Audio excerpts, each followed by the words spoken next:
In the summer of 672, a fleet of Arab warships approached the greatest city on earth. Constantinople had survived earthquakes, plagues, and 1,000 years of enemies at its gates. But this time felt different. The Umayyad Caliphate was not just raiding, it was coming to finish the Roman Empire once and for all. What the Arab sailors did not know was that the Byzantines were about to introduce the world to a weapon so terrifying, so utterly bizarre, that 13 centuries later, historians, chemists, and more than a few very confused internet forums are still arguing about how it actually worked. That weapon was Greek fire. And this is the story of the empire that built it, the enemies who feared it, and the secret that burned so hot it disappeared into history, along with everyone who knew how to make it. Let's set the scene. By the 660s, the Byzantine Empire was, to put it gently, having a rough century. The Persians had been defeated, sure, but that war left both empires exhausted, which is exactly the kind of opportunity a brand new, highly motivated empire loves to find. The armies of Islam had already swallowed Byzantine Syria, Egypt, and North Africa in a matter of decades. If you were placing bets in Constantinople in the year 670, the empire survives another century, was not the safe wager. The old Roman world, the one that had lasted since Augustus, looked like it was finally running out of road. Then came a refugee with a very useful skill set. His name was Kallinikos, an engineer and possibly an architect from Heliopolis in Syria, fleeing the Arab conquests and arriving in Constantinople sometime around 668 or 671.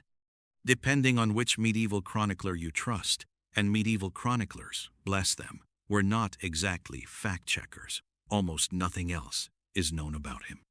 No portrait, no detailed biography, not even a confirmed birth or death date. He arrives in the historical record for one reason, and one reason only. He brought a solution to an empire that badly needed one. According to Byzantine sources, Kallinikos carried with him a formula for a liquid fire that could burn on water, a substance that would ignite and keep burning no matter how much the sea tried to swallow it. Emperor Constantine IV, facing a caliphate that outnumbered him in ships, in soldiers, and frankly in confidence, decided this eccentric idea was worth a shot. Here's where the story gets delightfully petty. In the best imperial tradition, the Byzantines didn't just develop Greek fire, they classified it, not keep it in a locked drawer, classified. We're talking state secret on the level of a modern nuclear launch code. The formula was reportedly known to only a handful of people at any given time, passed down within a single family associated with the imperial court, and guarded so fiercely that even Byzantine generals in the field sometimes didn't know exactly what they were being handed. Emperor Constantine VII, known as Porphyrogenitus, writing in his own private manual of statecraft nearly 3 centuries later, warned his own son that revealing the secret to a foreign power would bring down divine punishment on the entire empire, which is a wonderfully dramatic way of saying, in essence, do not, under any circumstances, leak this. So what actually was it? Honestly, we still don't know for certain, and that's not because historians have been lazy for 1,300 years. It's because the Byzantines did their job extremely well. The leading theories point to some combination of naphtha, a crude petroleum product available from natural seeps around the Black Sea and the Caucasus, mixed with pine resin, sulfur, and possibly quicklime, a substance that reacts violently when it touches water. Some later medieval sources even suggest a form of pressurized delivery, essentially a medieval flamethrower mounted on the front of a ship called a siphon that could spray burning liquid onto enemy vessels from a safe distance. Picture a Byzantine dromon, one of their standard war galleys, cruising toward an enemy fleet with what is essentially a bronze dragon or lion head fixed to the bow, breathing fire that floats on top of the sea and keeps burning as it spreads. If you're an 8th century sailor and you see that coming at you across open water, you are having, without any exaggeration, the worst day of your entire life. And that's really the genius of it. Fire on land is frightening enough. Fire that keeps burning while floating on the surface of the water, chasing you as you try to swim away from your own sinking ship, is a completely different category of terrifying.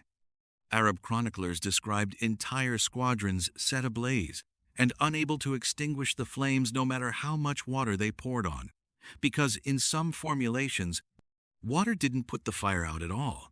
It may have made the reaction worse, spreading burning droplets even further across the surface.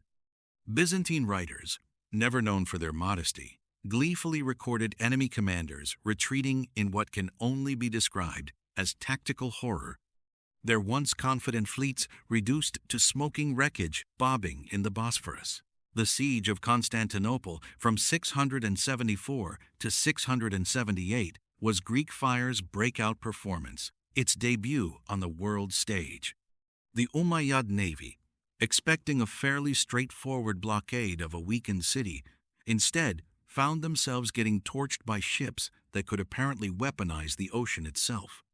The siege dragged on for years. The Arab fleet suffered catastrophic and repeated losses, and eventually the caliphate withdrew and signed a 30-year truce, an almost unthinkable outcome for an empire that many observers, both foreign and Byzantine, had already assumed was on its deathbed. For a state that seemed to be losing province after province, this was an extraordinary and unexpected reversal. Constantinople would go on to survive for another 775 years, and Greek fire deserves a meaningful share of the credit for buying the empire that time. The weapon got a second legendary performance in 717 and 718 during another massive Arab siege, this time under the Umayyad Caliph Suleiman. Once again, Byzantine ships used their flame-throwing siphons to devastate the besieging fleet, this time combined with a brutally cold winter, clever diplomacy that turned the Bulgars against the attackers, and a defending emperor, Leo III, who understood exactly how to use fear as a weapon of its own. The Arab historian Al-Tabari, writing later, described the disaster in stark terms: an enormous expedition that set out with grand ambitions to end the Roman Empire once and for all, and limped home as a shattered, humiliated remnant of its original force. Constantinople, once again, did not fall. If you're an emperor in the 8th century and your enemies keep showing up expecting an easy siege only to get chemically incinerated by your navy, you start to understand why the imperial court never once got tired of bringing this up at every available opportunity. Naturally, everyone wanted their own version. The Arabs tried, repeatedly, sending spies and defectors to learn the secret. The Bulgarians tried. Centuries later, crusaders returning from the East brought back rumors and half-formed recipes scribbled in the margins of military manuals.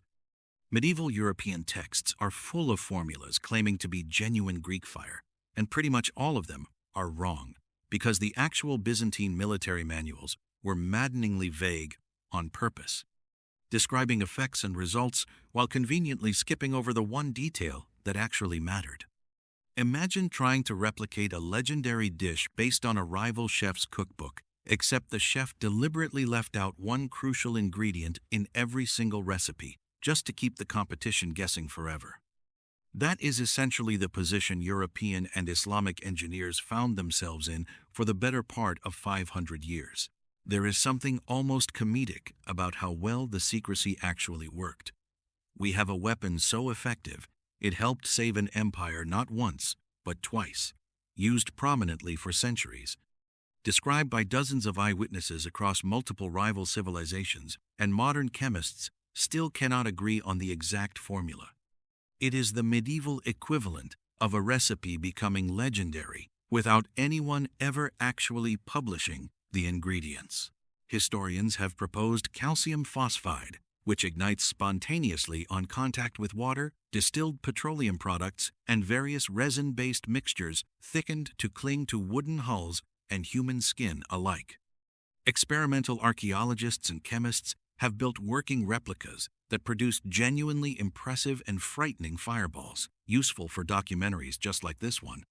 But none of them can claim with any real confidence that they have cracked the original Byzantine formula. The empire, it turns out, was considerably better at keeping secrets than most modern governments manage to be, even with all our locks, vaults, and non-disclosure agreements. So what happened to it? Like most great imperial advantages, Greek fire did not vanish in one single dramatic moment. It faded the way institutional knowledge always fades, through neglect, upheaval, and one catastrophe too many.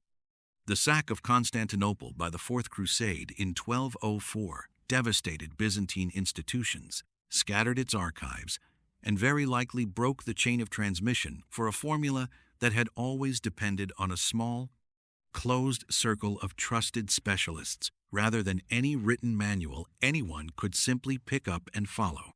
By the time gunpowder arrived from the East a century or two later, offering a more reliable and far more reproducible way to blow things up, Greek fire had already become something closer to a legend, still mentioned with awe by chroniclers describing past glories, but no longer a weapon anyone could actually manufacture on demand. What is left today is a genuinely rare thing in the historical record, a piece of military technology so well protected that its own success eventually became its undoing. We know Greek fire worked. We know it terrified two separate invading fleets badly enough to alter the course of a war, and by extension, the survival of an empire that shaped the entire medieval world, its law, its religion, and its art. We know contemporary witnesses on both sides of these conflicts described it with a mixture of horror and reluctant admiration that crosses language and cultural boundaries. What we do not know, and may never know for certain, is the exact chemistry behind it, which means the Byzantines, through nothing more sophisticated than good old-fashioned paranoia and tightly guarded family secrecy, managed to run one of the longest and most successful information security operations in human history. There is a certain irony to all of this. An empire famous for its sprawling bureaucracy, its endless court intrigue, and its genuine love of overly complicated titles somehow managed to keep one single, genuinely priceless secret locked down for centuries. While almost everything else about Byzantine politics seemed to leak constantly to rivals and chroniclers alike, maybe that is the real lesson buried in this story. If you want to keep a secret, do not write down the full recipe. Do not explain it completely to your own generals, and definitely do not let curious historians linger nearby with a notebook and a lot of free time. The next time someone insists that a clever password is unbreakable, it is worth remembering that the Byzantines protected a literal flamethrower recipe for the better part of 500 years using nothing but family loyalty, imperial threats, and sheer institutional stubbornness. In the long history of weapons that shaped the fate of civilizations, very few come wrapped in a mystery as stubborn and enduring as this one. Greek fire won its wars, saved its empire not once but twice, and then quietly walked off the stage of history still wearing its mask, and to this day, nobody has ever quite managed to take it off.